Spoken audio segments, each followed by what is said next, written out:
ان الذین کفروا، بے شک وہ لوگ جنہوں نے کفر اختیار کیا، سواء علیہم، ان کے لیے تو برابر ہے، انذرتہم، کہ آپ صلی اللہ علیہ وآلہ وسلم ان کو آخرت کا ڈر سنائیں، ام لم تنذرہم لا یؤمنون، یا آپ صلی اللہ علیہ وآلہ وسلم انہیں آخرت کا ڈر نہ سنائیں، ان کے لیے برابر ہے، لا یؤمنون، وہ ایمان نہیں لے کر آئیں گے۔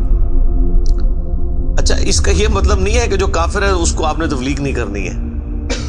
تو یہ کتاب ہدایت پوری انسانیت کے لیے، ھدی للناس وبینات من الھدی والفرقان، اس میں امپلائڈ ہے ان الذین کفروا، بے شک وہ لوگ جنہوں نے کفر اختیار کیا ہے، جان بوجھ کے آنکھیں بند کی ہوئی ہیں، جس کو ڈاکٹر اسرار صاحب رحمہ اللہ تعالیٰ بڑی پیاری بات کرتے تھے کہ جو شخص سویا ہوا ہے اس کو تو آپ جگا سکتے، اور جو آنکھیں بند کر کے لیٹا ہوا ہے اس کو کوئی نہیں اٹھا سکتا، کیونکہ وہ پہلے ہی جاگ رہا ہے، جاگنا چاہتا ہے۔ ایسا شخص جس کے اوپر حق اور باطل واضح ہو چکا ہو، اس کے باوجود وہ جان بوجھ کے کفر کی روش اختیار کرے، اس کے لیے قرآن میں کوئی ہدایت نہیں ہے۔ یہ بڑا خطرناک معاملہ ہے۔ تو اس سے مراد وہ کافر ہے کہ جو حق جاننے کے باوجود جان بوجھ کے اپنی قبیلے کی حمایت کے اندر، اپنی نسلی تعصب کے اندر، یا جیلسی فیکٹر کی وجہ سے، جس طرح یہودی تھے، نبی صلی اللہ علیہ وآلہ وسلم کو ماننے سے انکار کر دیا، وہ سب کے سب اس کیٹیگری میں فال کرتے ہیں۔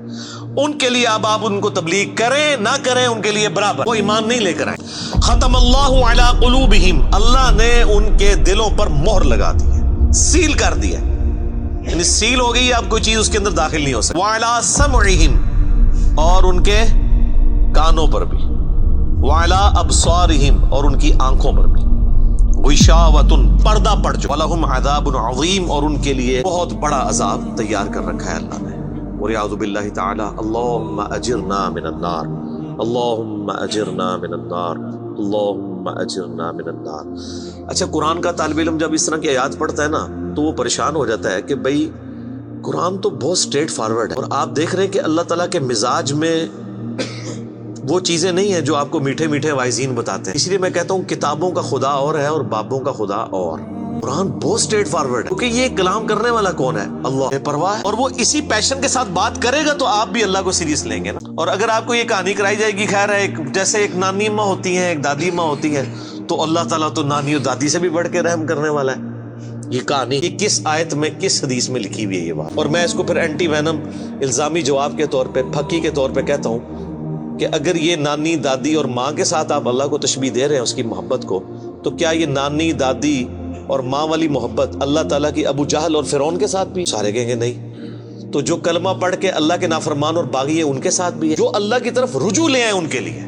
پورے قرآن میں ایک آیت بھی ایسی نہیں ہے کہ جو اللہ کا باغی ہو، رجوع نہ لانے والا ہو، اللہ کہتا ہوں میں اس کو معاف کرنے والا ہوں۔ ہمیشہ یہ ہے کہ جو توبہ کر لے، اپنی اصلاح کر لے، رجوع لے آئے۔